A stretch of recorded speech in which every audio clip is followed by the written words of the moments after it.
போலியான சிங்க வேஷத்துல கரடியின் அட்டகாசம். ஒரு நாள் காட்டோட ராஜா சிங்கத்துக்கு ஒரு கனவு வந்தது.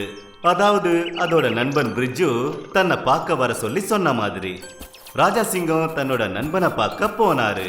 அது மட்டும் இல்லாம அவர் யானை கிட்ட சிங்கத்தோட உருவ முகமூடிய கொடுத்துட்டு சொன்னாரு, இங்க பாரு யானையே, நான் என்னோட நண்பன் பிரிட்ஜுவை பார்க்க கொஞ்ச நாளைக்கு வெளியே போறேன். உனக்கே தெரியும், நான் போனதுக்கு அப்புறமா இந்த காட்டுல இங்க இருக்கிற பிரஜைகளுக்கு கஷ்டம் ஏற்படுற மாதிரி நிச்சயமா ஏதாவது ஒண்ணு நடக்கும். நான் எல்லாரோட நலனை விரும்புறேன். அப்புறம் நான் உன்னை முழுமையா நம்புறேன். இந்த போலியான முக உருவத்தை நீ உன்கிட்ட வச்சுக்க.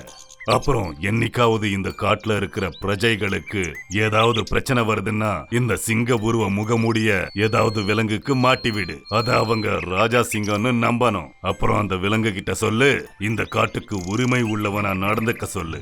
நான் கொஞ்ச நாள்லயே திரும்பி வந்துடுவேன். ராஜா சிங்கம் தன்னோட பயணத்தை தொடங்கினாரு.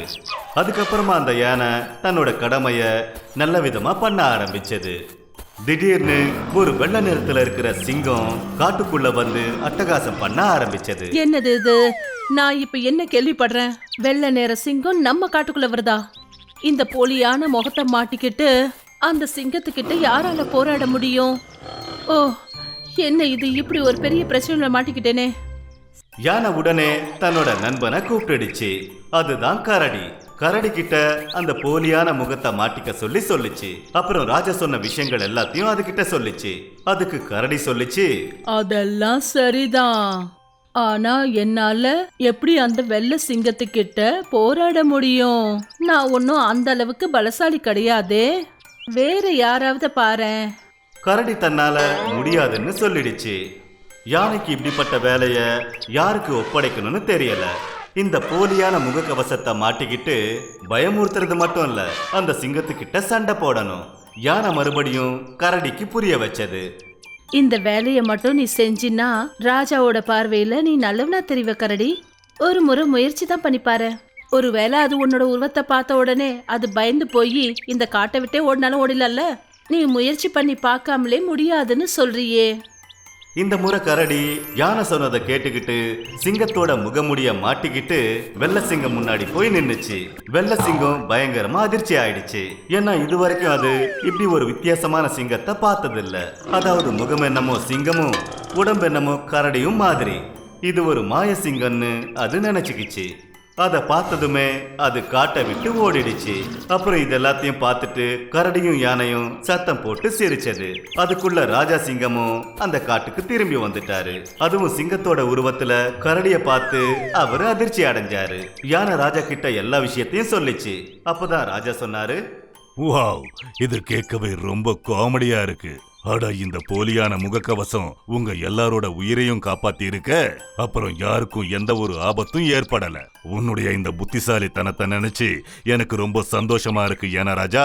இன்னையில இருந்து நான் இந்த பதவியில இருந்து ரிட்டையர் ஆகிறேன். இனிமே இந்த காட்டோட மொத்த பொறுப்பும் உன் கையில தான் இருக்கு. யானை தன்னோட நேர்மையினால காட்டுக்கே ராஜாவாயிடுச்சு. அப்புறம் ராஜா அந்த காட்டை விட்டே போயிட்டாரு. சந்தியா கிட்ட 2 மாடுகள் இருந்தது. ஒன்று ரொம்ப கருப்பா இருந்தது.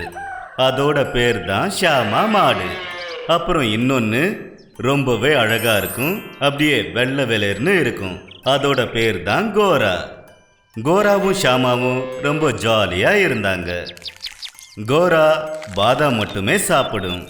அப்புறம் இன்னொரு பக்கம் ஷாமா, சந்தியா அதுக்கு என்ன சாப்பிட கொடுப்பாளோ அதை மட்டும்தான் சாப்பிடும். பாதாமோட விலை நாளுக்கு நாள் அதிகமாகிக்கிட்டே இருந்தது. இது எப்படியோ 2 மாடுகளும் நிறைவான பாலை கொடுத்தது. ஆனா சந்தியா கோராவை நினைச்சு ரொம்பவே கவலைப்பட ஆரம்பிச்சாங்க. கோரா அம்மாவாக இருந்தா, அதனால அது சாப்பிடுறத இன்னும் அதிகமாக்கிடுச்சு. அப்ப சந்தியா ஒரு நாள் கோரா கிட்ட சொல்லி புரிய வச்சாங்க. இங்க பாரு என்னுடைய செல்ல கோரா, போதும் நிறுத்து. நீ ரொம்ப அழகின்னு நானும் ஒத்துக்கிறேன். ஆனா இவ்வளோ நக்கல் பண்றது சரியில்லை. நாள் முழுக்க நீ பாதாமே சாப்பிட்டுட்டு இருக்க. அங்க பாரு, என்னோட செல்ல ஷாமா நான் என்ன கொடுக்கறனோ அதெல்லாம் சாப்பிடுது. இங்க பாரு, நீ இப்போ அம்மாவாக போற. உனக்கு இவ்வளோ விலை உயர்ந்ததை வாங்கி கொடுக்கறதுக்கு இதுக்கு மேலே என்னால் முடியாது. பாலை விற்று எனக்கு எவ்வளோ பணம் கிடைக்குதோ அதில் வர பாதி காசை நீ பாதாமா சாப்பிட்டுடுற. மார்க்கெட்டில் பாதாமோட விலை எவ்வளோ விற்குதுன்னு உனக்கு தெரியுமா? உன்கிட்ட கெஞ்சி கேட்டுக்கிறேன் என்னுடைய செல்ல கோரா, பிடிவாதத்தை விட்டுடு. நீயும் புல்லெல்லாம் சாப்பிட கற்றுக்கோ. எத்தனையோ முறை சந்தியா சொல்லி புரிய வச்சதுக்கு அப்புறம் கூட கோரா தலையாட்டி முடியாதுன்னு சொல்லிச்சு. ஒரு நாள் ஷாமா அதுகிட்ட கேட்டுச்சு. அட என்ன விஷயம்? நீ எதுக்காக இப்படி பிடிவாதம் பண்ற? உன்னால சந்தியா பாவம் ரொம்ப கவலையா இருக்கா. அவன் நம்மளை எந்த அளவுக்கு கவனிச்சுக்கிறா, நீ கூட கொஞ்சம் யோசிக்கணும். அப்பதான் கோரா பதில் சொல்லிச்சு. அப்படி சந்தியா கவலையா இருந்தா கவலையா இருந்துட்டு போகட்டும். நான் தான் நிறைய பால் கொடுக்குறேன்ல, எனக்கு பாதாம் மட்டும்தான் பிடிக்கும். அதான் சொல்லிட்டல. நேத்து சந்தியா ஒருத்தர்கிட்ட பேசிட்டு இருந்தத நான் கவனிச்சேன். அவ எங்கேயாவது உன்னை வித்துட போறா பாத்துக்க. நீ இல்லாம என்னால இங்க இருக்க முடியாது. விக்கட்டும், நல்லதா போகும். நான் எங்க போனாலும் சரி வயிறார பாதாம் தான் சாப்பிடுவேன். ஆமா. கோரா ரொம்பவே பிடிவாதமா இருந்தது. ஒரு நாள் அதுக்கு பயங்கரமா வயிற்று வலி வந்தது. அதுக்கு குழந்தையும் பிறந்தது. ஆனா அதோட குழந்தை ஒரே அடியா கருப்பா பிறந்தது. மறுநாள்ல இருந்து கோரா அதோட குழந்தையோட சேர்ந்து புல்லு குடுக்கறது எல்லாத்தையும் சாப்பிட ஆரம்பிச்சது. திடீர்னு இவ்வளோ மாற்றத்தை பார்த்ததும் சந்தியா கோரா கிட்ட கேட்டா, அடடடா, உனக்கு என்ன ஆயிடுச்சு? அப்புறம் நீ போட்ட கண்ணுக்குட்டி வேற கருப்பா இருக்கு. அண்ணா நீ அப்படியே மாறிட்ட. ஆமா, என்ன விஷயம்? தலையை குனிஞ்சுக்கிட்டே கோரா என்ன சொல்லிச்சுன்னா, நான் வெள்ளையா இருக்கேன்னு ரொம்பவே திமிரா இருந்தேன். ஆனா எனக்கு பிறந்த கண்ணுக்குட்டி கருப்பா இருக்கு. எனக்கு கடவுள் நல்ல தண்டனையை கொடுத்துட்டாரு. ஏன்னா நான் கலரா இருக்கேன்னு ரொம்ப திமிரா இருந்தேன்ல. சந்தியா அந்த மாட்டை ரொம்ப கொஞ்சினா. ஷாமாவும் அதை வந்து பார்த்துச்சு. அப்புறம் அதோட கண்ணுக்குட்டியையும் அது ரொம்பவே கொஞ்சிச்சு. அப்புறம் சொல்லிச்சு, பரவாயில்லப்பா, உன்னுடைய தவற நீ உணர்ந்துட்ட கோரா. இனிமே நாம ஒன்னா இருப்போம். ஜோத்பூருங்கிற கிராமத்துல விபின் தன்னோட நண்பர்கள் கூட சேர்ந்து கில்லி ஆட்டம் ஆடிக்கிட்டு இருந்தான். அப்பதான் அவனோட நண்பன் வெங்கட் அங்கிருந்து ஓடி வந்தான். வந்து சத்தம் போட ஆரம்பிச்சான். ஏப்பா விபின், உன்னோட வீட்டை பேங்க்காரங்க ஜப்தி பண்றதுக்காக வந்திருக்காங்கப்பா. உங்க அப்பா ஏதோ கடன் வாங்கியிருக்காரு. அந்த கடனை அவரு சரியான நேரத்துல கட்டலையா.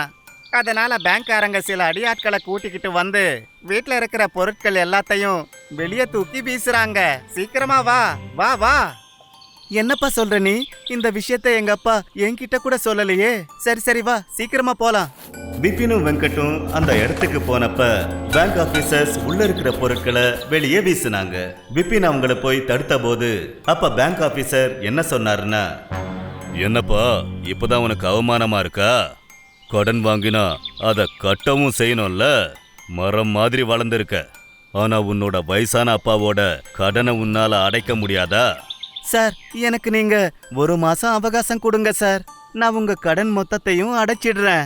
அப்படி சொன்னதுமே பேங்க்காரங்க அங்கிருந்து போயிட்டாங்க.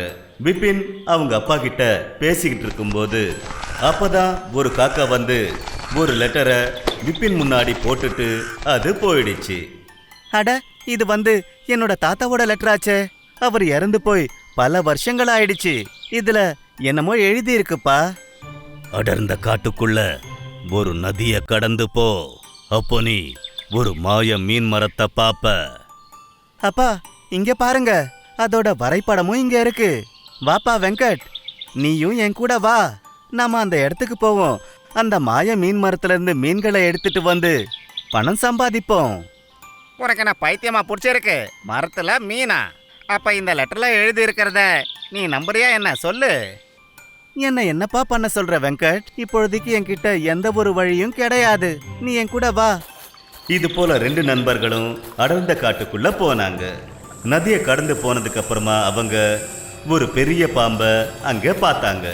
அப்பதான் பாம்பு கேட்டுச்சு, நீங்க ரெண்டு பேரும் நல்ல வாட்ட சாட்டமா இருக்கீங்க. சொல்லுங்க, உங்கள யார் எனக்கு உணவா மாற போறீங்க?